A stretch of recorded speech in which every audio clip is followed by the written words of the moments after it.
Gostaria de abrir a Bíblia com vocês em 2 Coríntios capítulo 4. 1 Coríntios capítulo 4. 1 Coríntios capítulo 4.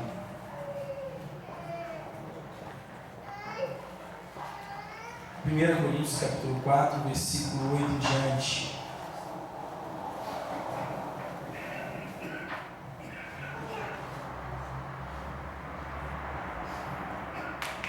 Diz assim a palavra de Deus. Quando estiver pronto aí, você pode falar que a gente dá uma parada aqui. Diz assim a palavra de Deus em 1 Coríntios capítulo 4, versículo 8. Vocês já têm tudo o que querem, já se tornaram ricos, chegaram a ser reis, e sem nós. Como eu gostaria que vocês realmente fossem reis, para que nós também reinássemos com vocês. Porque me parece que Deus nos colocou a nós, os apóstolos, em último lugar, como condenados à morte. Viemos a ser um espetáculo para o mundo, tanto diante de anjos como de homens. Nós somos loucos por causa de Cristo, mas vocês são sensatos em Cristo. Nós somos fracos, mas vocês são fortes. Vocês são respeitados, mas nós somos desprezados. Até agora estamos passando fome, sede e necessidade de roupas. Estamos sendo tratados brutalmente, não temos residência certa e trabalhamos arduamente com nossas próprias mãos. Quando somos amaldiçoados, abençoamos. Quando perseguidos, suportamos. Quando caluniados, respondemos amavelmente. Até agora, nos tornamos a escória da terra, o lixo do mundo. Amém? Vamos orar? Senhor, nós glorificamos o teu nome. Pedimos que o teu Espírito Santo fale com cada um de nós. Em nome de Jesus. Amém. Quando a gente lê um texto como esse, a gente não percebe o que está acontecendo no pano de fundo. Primeiramente, a gente precisa saber que quem escreveu, obviamente, o livro de Coríntios, que na verdade era uma carta, foi Paulo. Segundo estudiosos, Paulo escreveu quatro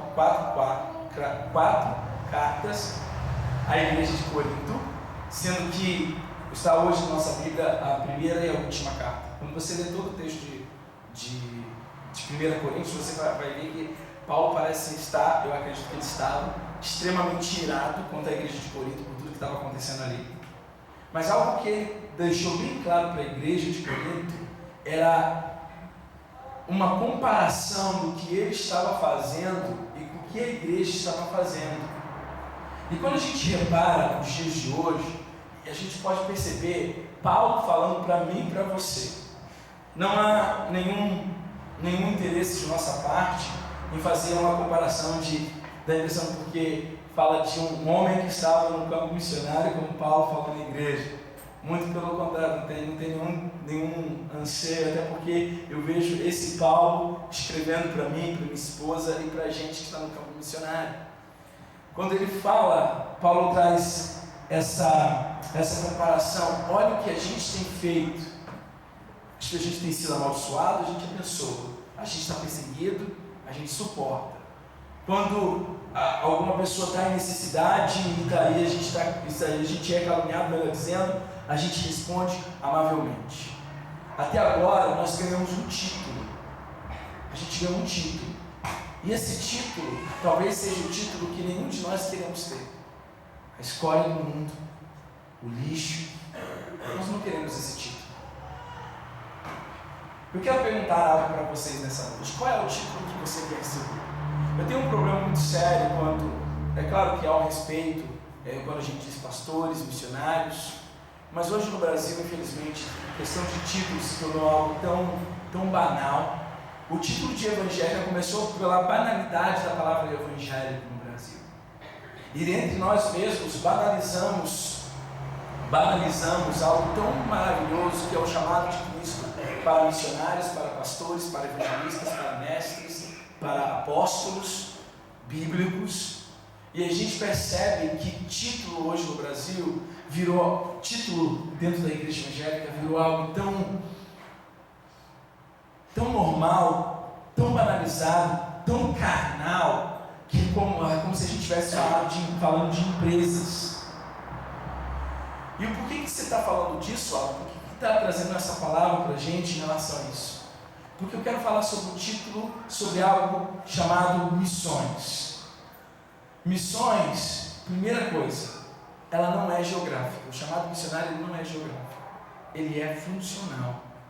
Não importa como minha esposa estava falando, não importa onde você esteja, você é um agente, você é um chamado por Deus, você é uma carta viva de Deus, onde Cristo escreve a história em você e em mim, a tal ponto que as pessoas olham para você e veem o Espírito de Deus trabalhando, a tal ponto que elas vão olhar para você e vão ver, tem algo diferente ali naquele rapaz, tem algo diferente ali naquela senhora, tem algo diferente, o que está ali? E às vezes eles tentam olhar e eles não conseguem ler, e aí vem o Espírito Santo e dá poder a elas de interpretar o que está escrito na sua vida. E um título não dá isso para ninguém. Um título de pastor, de missionário. Outra coisa que entendemos é que essa obra de Deus, essa obra que a gente chama obra de Deus, esse trabalho que a gente chama obra de Deus, de missões, de pregação do Evangelho, de viver o amor de Cristo, de amar as pessoas ao nosso redor, é algo dado por Deus. Primeiro, quando a gente olha para a gente mesmo, a gente percebe que nada de bom há em nós. A gente não tem nada de bom.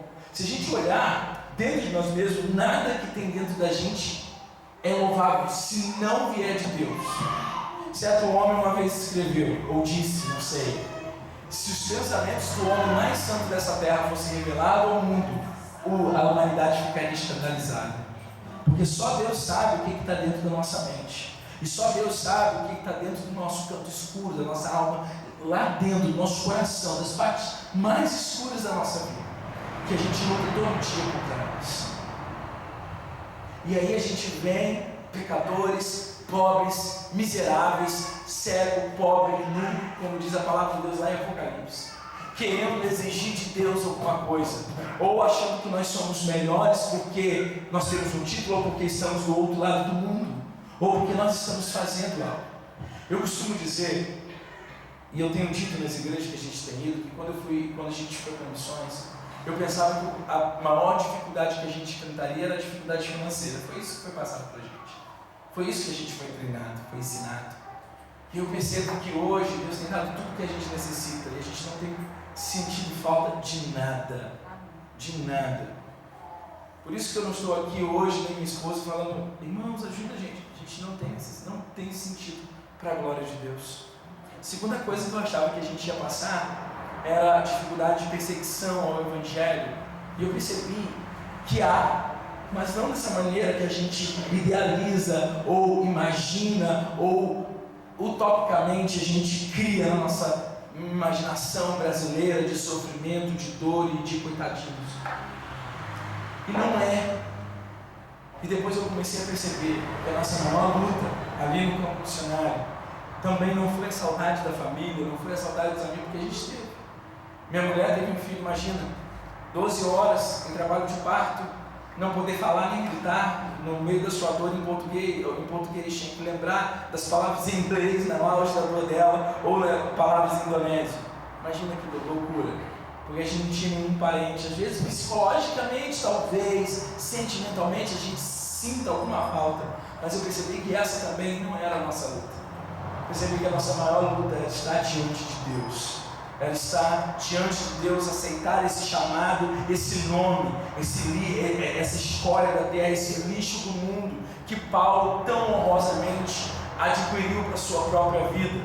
Ou, não vou nem falar de um homem pecador e miserável, que também Paulo era, mas falar de Jesus. Falar de Jesus, esse homem santo, esse homem maravilhoso, esse Deus encarnado, esse Filho unigênito que desceu, que foi obediente em todos os sentidos, obediente até a morte de cruz, e foi abandonado pelos seus melhores amigos, desacreditado pela sua própria família, perseguido por aqueles homens que se chamavam santos, mas amado pelos pecadores, pelas prostitutas e os bêbados que andavam nas ruas. Este homem, ele sim, foi envergonhado, pendurado, nu no Calvário. A gente conhece a história. Foi esmagado por nossas transgressões. O castigo que nos traz a paz estava sobre ele, pois pelas suas pisaduras nós fomos sarados. E aí a gente vê que esse homem não queria honra. Ele curava uma pessoa e falava, não conta para ninguém. Ele ajudava alguém e falava, fica quieto. Ele poderia ser aquele que trouxesse honra para ele mesmo. No campo missionário, a gente pega passa por essa tentação. Meu Deus, a gente tem que fazer alguma coisa porque a gente precisa mostrar no trabalho para a igreja, e a gente começa a cair nas tentações do campo missionário, nas tentações da mentira, nas tentações das invenções de trabalhos esplendorosos. E se eu chegar para a igreja e disser que em 2 anos de trabalho apenas uma alma nós vimos se batizar, e se a gente chegar na igreja brasileira com 2 anos a gente disser que apenas uma única mulher muçulmana lê a Bíblia com a minha esposa, e se a gente disser isso, a gente fica com essas fissuras na cabeça, porque é isso que aconteceu. A gente fica com isso porque a gente tem medo da desonra, a gente tem pavor de que as pessoas conheçam as nossas limitações, a gente tem pavor que as pessoas conheçam que a gente não é um super-homem, que as pessoas imaginam que a gente é, porque a gente não é, e na verdade, ninguém é. Não há pastor. Certo homem estava falando com os católicos, e ele chegou para os católicos e fala, um homem católico, acho que era um padre, e falou assim: é engraçado porque os seus santos estão aí pendurados nesses altares. Aí ele falou assim: os nossos santos podem estar pendurados nos altares, mas os santos de vocês, evangélicos, estão sentados no púlpito. Porque enquanto vocês dizem que a gente idolatra os nossos santos, vocês idolatram os seus pastores e cantores. Porque nós criamos essa falsa imagem de homens de Deus, de missionários da última hora, de homens cheios de Deus. Eu sei que há pessoas santas, cheias de Deus, cheias do Espírito Santo, que amam de verdade, mas esses que amam de verdade, esses que são homens santos de verdade, eles não buscam honra para si. Deus não divide a sua glória com ninguém. Deus poderia ter escolhido a nação dos Estados Unidos para mudar o mundo, mas Deus escolheu o povozinho de Jacó, o vermezinho de Jacó, aquele país pequenininho, para manifestar a sua glória e através desse país, através dessa nação, trazer Jesus e salvar a humanidade. Deus poderia ter escolhido reis, grandes reis, sábios, homens belos como Saul, mas escolheu Davi, um pastor de ovelhas. Deus poderia ter escolhido um homem cheio de pompas, um homem rico, cheio de poder, mas o nosso rei nasceu numa manjedoura.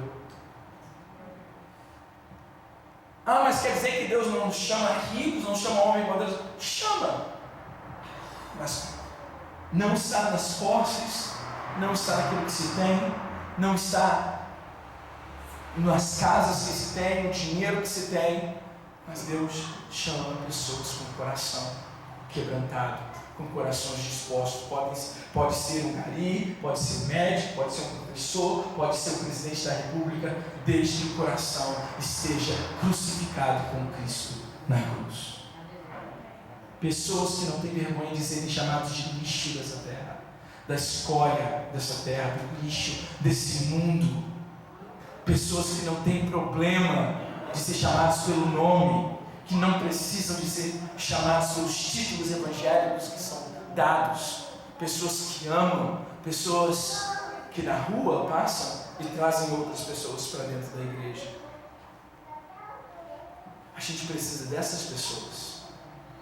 Certo? O Paul Washer, ele diz, um pastor que eu amo muito, suas pregações, ele diz que a gente não precisa de mais missionários do que a gente já tem no campo missionário. A gente precisa de pessoas que têm uma teologia realmente baseada nas Escrituras, porque de pastores e missionários nós estamos cheios, queridos. Estamos sendo muito cheios. O mundo está cheio de igrejas, está cheio de membros, de contados. Mas a gente precisa encontrar pessoas que amam a Deus. E eu me pergunto se eu realmente amo a Deus. Eu tenho me perguntado se eu realmente amo as Escrituras. Eu tenho me perguntado dia após dia se eu realmente amo a Deus. Uma das maiores crises que eu e minha esposa passou no campo por 7 meses que a gente estava lá era inclusive duvidar que Deus existia. Mas como que o missionário pode pensar uma coisa dessa? Pensa, queridos. Pensa, você já pensou? Já pensou nas dificuldades que tem de se crer na Trindade? Já pensou nas dificuldades que se tem de acreditar que tudo que está na Bíblia é real? E a gente tem medo de compartilhar isso com outras pessoas, porque a gente tem medo. eu não posso dizer isso, que eu não creio dessa forma, que eu tenho dúvida nesse versículo. A gente passa por isso, porque sabe por quê? Porque nós somos seres humanos limitados, pessoas que dependem exclusivamente de Jesus Cristo. E quando a gente vai para o campo missionário, se a gente não tem essa consciência de que somos mendigos, falando para outros mendigos aonde encontrar o pão, a gente vai achar que a gente é alguma coisa, porque a gente aprendeu alguma outra palavra em outro idioma. A gente vai achar que a gente é melhor do que outras pessoas, porque Deus nos concedeu a bênção de ir para outro país, e na verdade a gente não foi para fazer nada, a gente foi para ver Deus fazer e testemunhar daquilo que Deus tem feito. Porque se não for Deus fazendo, queridos, a gente não faz nada. Se não for Deus agindo nessa igreja, o pastor não pode fazer nada, você não pode fazer nada, os pastores nas igrejas deles não podem fazer nada. A gente não faz nada, é Deus quem faz tudo. E o que a gente é? O que a gente é então, Alan? Sei lá, uma ferramenta, um pozinho que Deus escolheu para manifestar a sua glória. Eu não sei, mas uma coisa que Paulo se chamou é a escória do mundo. Que eu seja um lixo, que eu seja a pior porcaria desse mundo, desde que a glória seja de Deus, desde que a honra seja de Deus. São vasos de barro, onde a glória não está nele, está em Deus. A glória precisa estar em Deus, porque ela é de Deus e Deus não reparte ela com ninguém. Deus não vai repartir a glória dele com você.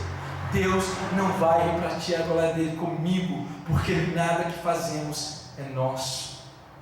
Quando a gente entende isso, a gente está disposto a sofrer perseguição, a passar necessidade, a sentir necessidade de roupa, embora hoje eu às vezes me envergonho, sabe? Porque eu não tenho sentido nenhuma necessidade. Eu penso, Deus, será que está tudo certo?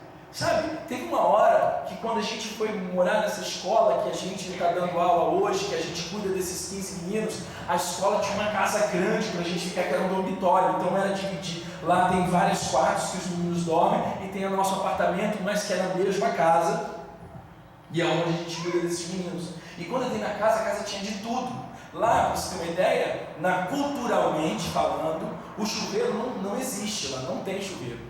Na caneca e na água. Aí você acha que a gente vai escrever para a igreja, meu Deus, eu estou sofrendo porque eu estou tomando banho de caneca? É uma coisa muito ridícula de fazer, né? Mas a gente não tinha isso na nossa casa, nós temos um ano, e é cultural, não é um sofrimento, pelo amor de Deus, pensar que era sofrimento. E aí quando a gente chegou nessa casa tinha chuveiro, a gente ficou feliz, tinha chuveiro quente, né? Uma besteira, não é? Mas a gente ficou feliz, e eu pensei, olha só, eu pensei, meu Deus, será que eu estou fazendo a coisa certa? A gente era para estar sofrendo, a gente era para estar passando necessidade, era para estar escrevendo aquelas cartas para a igreja. Meu Deus, por favor, nos ajude financeiramente. E nada disso aconteceu até hoje. E aí eu entendo que Deus alimenta os seus passarinhos, Ele alimenta a gente também. E Deus tem dado mais do que a gente precisa. E para a glória de Deus, eu falo isso, Deus sabe do meu coração. Para a glória de Deus, a gente tem podido compartilhar com outros que têm trabalhado também no campo, porque Deus tem abençoado. E eu vejo que, se for preciso, a gente passa. Se for preciso dormir no chão, a gente dorme. Se for preciso de dormir no palácio, a gente dorme. Mas a gente não pode estar murmurando quando dormir no chão, e nem sobebecer quando a gente dormir no palácio, sabendo que tudo no palácio ou no casebre, Deus tem que ser a prioridade. No palácio ou no casebre, Deus tem que ser tudo em todos. No palácio ou no casebre, a gente tem que glorificar a Deus e compartilhar as Santas Escrituras com todas as pessoas que estão ao nosso redor. E mesmo quando a gente cair, pecar, errar e falar, Deus, por favor, me perdoe, reconhecer, voltar onde a gente caiu e praticar e voltar à prática das primeiras obras. Amar os irmãos e lembrar que porque a gente ama, a gente não vai falar mal. Amar porque a gente ama, a gente vai perdoar. Porque a gente ama, a gente vai deixar eles darem tapa na nossa cara e a gente vai virar outro. Porque a gente ama a Deus primeiramente, a gente vai deixar as coisas acontecerem. E quando forem roubarem a nossa camisa, a gente dá a calça também, leva o tênis, leva a meia, leva a cueca, leva tudo. Porque a gente entendeu da palavra de Deus. Quando alguém pedir emprestado, a gente não vai pedir de volta. E é isso tudo que Jesus ensinou. Esse jovem esse jovem carpinteiro ensinou coisas tão simples que são tão difíceis de ser cumpridas. O evangelho não é evangelho de fama, de pombas. E hoje eu já me cansei de reclamar de cantores que fazem Bíblia com seus nomes, de pastores que cobram fortunas para ir na igreja. Já deixa, porque aquele que está sujo, suje-se ainda. Aquele que está limpo, limpe-se mais ainda. Porque cada um de nós daremos conta de nós mesmos, Senhor. Um dia nos compareceremos diante de Deus. E tudo o que a gente faz, de certo ou errado, nós vamos prestar contas ao Senhor. Nós temos um Deus a quem servir, um Deus a quem amar, um Deus a quem nos humilharmos, um Deus a honrar, um Deus a viver. E queridos, eu entendi que hoje eu entendo. Eu estou aprendendo muito ainda, mas hoje eu entendo. Missionários não são só aqueles que vão do outro lado do mundo, não. Porque primeiro que missões é adorar a Deus nos lugares sem adoração. Mais do que você falar de Jesus, é viver Jesus completamente. Adorar a Deus, que vai além das canções. Adorar a Deus. Eu entendo isso. Missões é adorar a Deus, é levantar uma altar de adoração nos lugares que estão sem adoração. E depois eu entendo que você é um agente de Deus, um missionário de Deus, onde quer que você esteja.